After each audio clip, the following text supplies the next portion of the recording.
Hi, this is Chapter 11 from Harris's Quantitative Chemical Analysis, the 9th edition, and it's on acid-base titrations. In some earlier editions it was Chapter 10, which is why you see that up on the top of the slide, but for us this year it is actually the 11th chapter.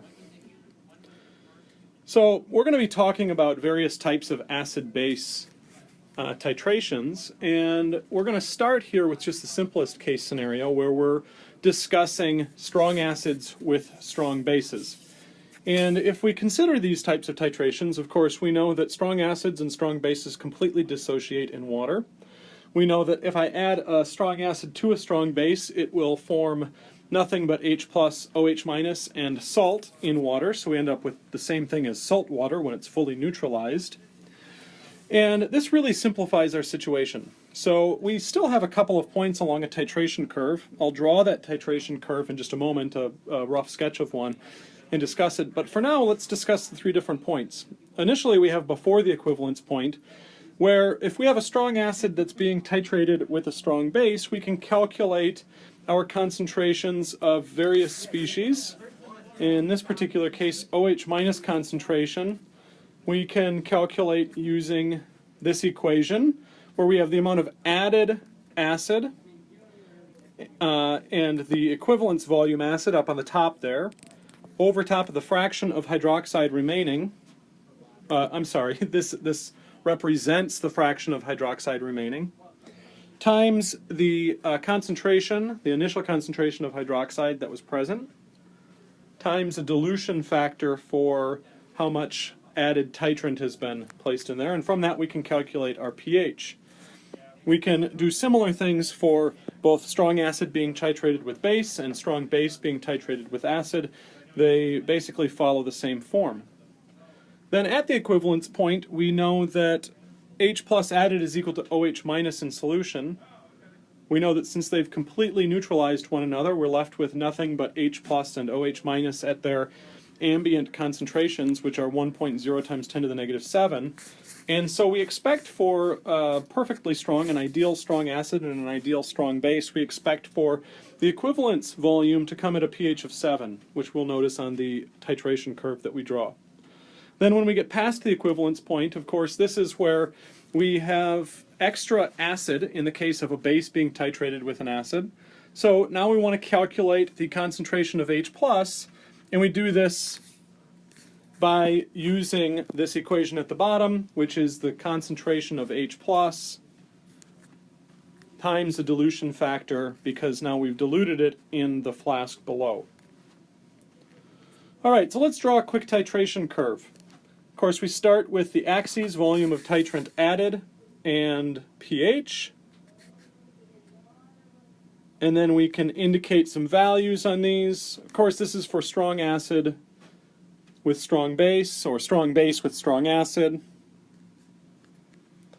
We also want to note that we only expect for the equivalence volume to happen at a pH of 7.0 when we're using strong acid with strong base. Otherwise, we're going to see that these values differ based on the pK values. And so the blue curve is strong base being titrated with acid. The red curve is strong acid being, the red curve, let me start again. The red curve is strong base at high pH being titrated with acid. This blue curve I wrote here wrong, I see, is strong acid being titrated with strong base. And again, I just want to remind us that the reason that we expect the equivalence volume at a pH of 7 is because this is governed by Kw. We know that we've completely neutralized, in the case of sodium hydroxide and hydrochloric acid, we've neutralized both these acids. We're left with sodium chloride, which does not have its own pH. And there's no difference between neutralizing sodium hydroxide with hydrochloric acid than there is from just making a solution from sodium chloride and allowing its pH to settle in at 7. So this is why we expect these shapes of titration curves. Also note the height and the sharpness of the slope around the equivalence volume. We expect them to be very easy to spot in strong acid, strong base titrations. Alright, well, it gets a little bit more complicated when we start talking about weak acids and strong bases. Of course, we have our Ka expression.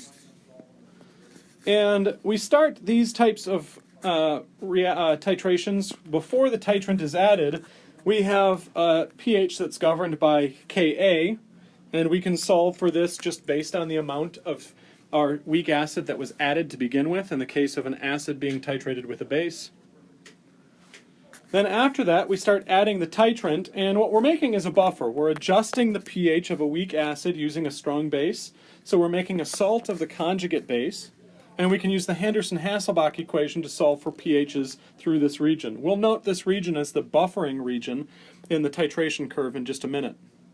Then at the midpoint, we can see that pH is equal to pKa. This comes still from the Henderson-Hasselbalch equation because we're still in the buffering region, but this is the point at which we see the concentration of base is equal to the concentration of acid, so the Henderson-Hasselbalch equation simplifies to just pH equals pKa.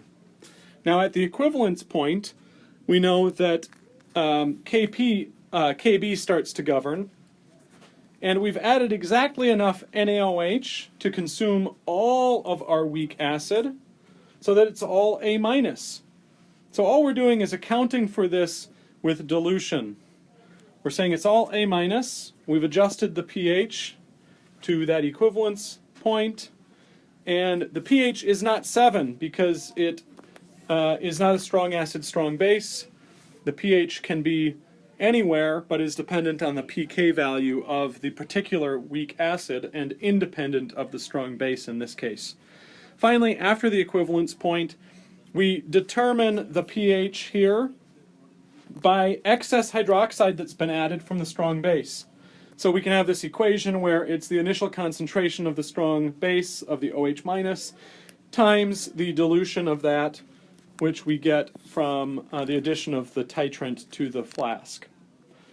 A titration curve for such a system is going to look like this, with volume of titrant and pH again. We have our equivalence volume. Halfway to the equivalence volume, we have our pK value. We also see that we have the buffering region up to the equivalence volume, and then after that it's governed by excess OH-. Within the buffering region, of course, Henderson-Hasselbalch equation is useful.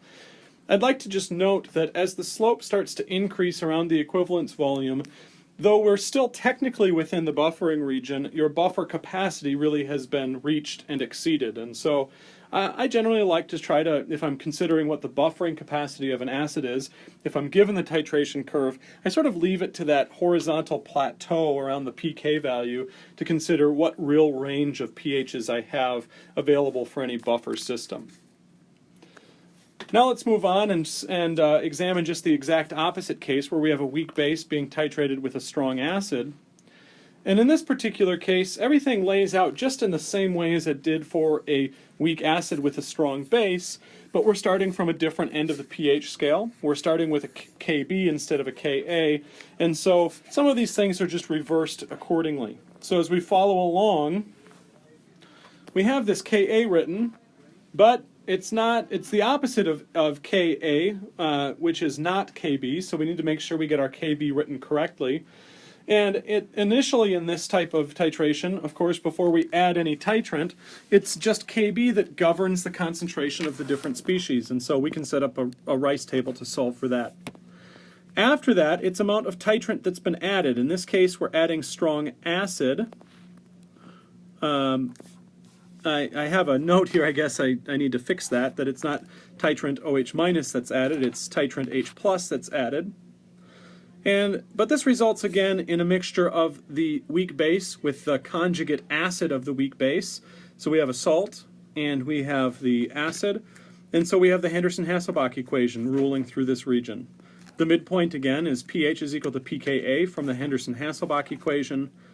At the equivalence point, we just need to account for dilution, but otherwise we can say that the amount of strong acid that has been added is the right amount to completely neutralize the weak base, and then we can solve for the concentrations using Ka. Since we started with base, we switch over here at the equivalence volume to a Ka. And then the final part is after the equivalence volume. The pH is determined in this case by excess H+ rather than OH- in the previous example, but the equation really is the same, where we just have the original concentration of that times the dilution factor to account for the titration procedure. we're going to take a look through these types of calculations, though in this lecture video I'm looking for you to record the values and understand sort of how the titration curves lay out. We'll do examples of these types of calculations going forward. So what does this titration curve look like? Well, it looks like just the exact opposite of the previous one. Once again, in this case we have volume of titrant added and pH. We start in this case with a high pH and go to a low pH. We have the equivalence volume and the pKa or pKb, depending on what way you're writing those numbers. Remember, they're related to one another through kW. And then we have the buffering region labeled up to the equivalence volume, and then excess H plus determines the pH after that volume. So very similar, easy to label, and we're quite easily able to diagram these titration curves in a way that give us added information about what types of chemical species are present in each region. Now, what happens when we use a polyprotic system? If I consider a polyprotic system, of course, we have, in this case, just a diprotic system. And I'm going to start by just drawing out a general titration curve. What I'll have you note here is that I've really accentuated the equivalence volumes here, where they're very easy to determine. We don't always see them. In fact, most of the time we won't see the first one. If we see it at all, it'll just be only slightly, and the second one will be much more defined. But for the case of this description here, I'd like to just make them easy to see on the illustration. Now across this we have numerous different points. We have point A before the titration begins, which we'll handle again. In this case we have Ka1, which governs this region. We're going to treat it as monoprotic, just like we learned previously, and it's going to govern the concentrations at this point in the titration curve. Then we have B here, which is the first midpoint, or pKa1, and of course we know that this is governed by Henderson-Hasselbalch equation, where pH is equal to pKa. We get to the first equivalence volume at point C, and we have this equation that we learned previously for H plus ion concentration for a diprotic acid. We know that it incorporates Ka1 and Ka2 along with the formal concentration, and we're able to solve for that at that point fairly easily. Then part D, we have pKa2. We know again Henderson-Hasselbalch equation, where now instead of using the base of the doubly protonated, we no longer have H2X and HX minus. Now we're talking about HX and X2 minus as the acid and base respectively for the Henderson-Hasselbalch equation, but it is still that same equation just with new terms in it. Then we go to the next equivalence point, and we can see that this is the point at which we have added twice as much of our base as we had of the acid, because the acid has 2 protons, and so this is governed by Kb1. We can treat it as monoprotic in this region and just use that Kb1.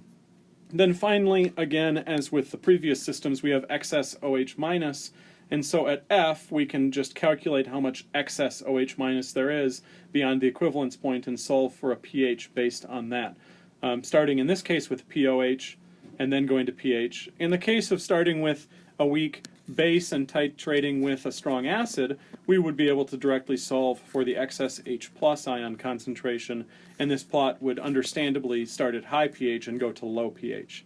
Now you notice I've added onto this plot the buffer region up to the second equivalence point, knowing that the first equivalence point is usually either not observed at all or very weakly observed. We would consider that entire region the buffering region, and it's just governed by 2 different Henderson-Hasselbalch equations, as I've noted on the illustration. Finally, if we're doing titrations, we want to talk a little bit about indicators. Acid-base indicators are chemical species that, in their various protonated forms, can have different colors, and so they are themselves weak acids and bases, but they're colorful weak acids and bases. And so, in this particular case, we see that it changes from clear to pink at a pH from 8.0 to 9.6, and I assume you can figure out what indicator this is based on that. When we think about clear to pink when we're at neutral. That's one that we are very familiar with in phenolphthalein. Now, indicator error is an important thing to make note of. because indicator error is the difference between the observed endpoint using an indicator and the true equivalence point on a titration curve, or in a stoichiometric sense.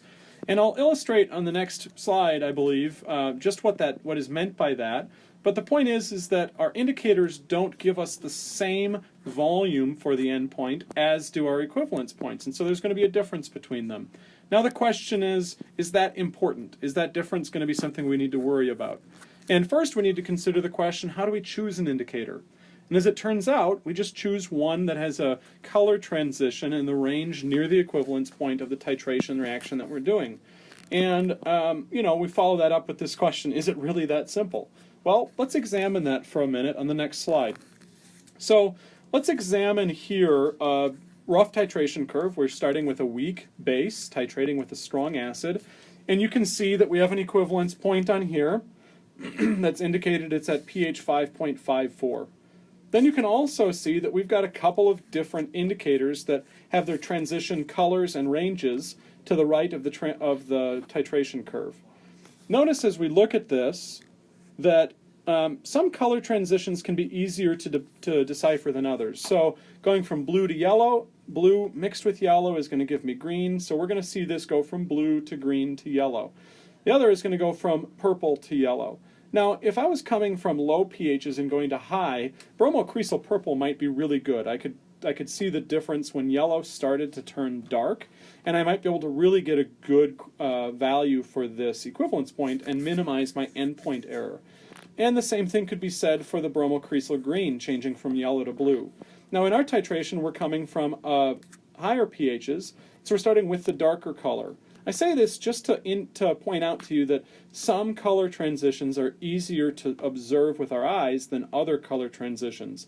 And so given two more or less equivalent indicators, choose the one with the better color transition. In this particular case, I think they're both pretty good. But I'm going to draw the depiction of the endpoint error using bromocresol green. So first we have the equivalence volume indicated here on the titration curve. Next, I indicate the point at which I'm just going to say we would hypothetically be able to see the change from blue to green for bromocresol green. So I think it's probably about there where you're about halfway between. You're 1/3 of the way through the transition range. I think we might be able to see it there. Well, what you'll notice about this point is that there's a difference between the equivalence volume and the endpoint. And it's a big change in pH. In fact, that change in pH is maybe 0.5 or 0.6 pH units. But interestingly, if you look at the abscissa, it's a very small delta V. And so we don't expect a difference in the amount of volume that I've delivered up to that point, even though the pH is changing rapidly. So the greater the slope at the equivalence volume, the smaller the potential there is to have endpoint error. And so it's the slope here that allows us to not be too picky with many of our titrations about what indicator to use. Finally, here's just a table of a number of different indicators that we use and their transition ranges. You'll want to be familiar not by memorizing these, but just by examining them and understanding the color codes and what one might choose for a particular pH endpoint pH. Finally, something that I find pretty interesting, these are all edible indicators that have the color-coded color changes here. So these are various ones that we can use based on the pH that we have. And these are ones that you have accessible to you at home. Red cabbage is the one that I like to use the most. You notice that this is a fairly universal pH indicator. It goes from red to pink to purple to blue and then finally to green. And so we can get really good color indications for pH using red cabbage juice. Now that's all I have for now. You'll notice in your notes that there's actually a problem solving for concentrations of chemical species at various volumes along a titration curve, and we'll go through and either do that one or do another example that's equivalent to it in class. Hopefully we'll get through a couple of them and make you feel pretty comfortable with these types of calculations.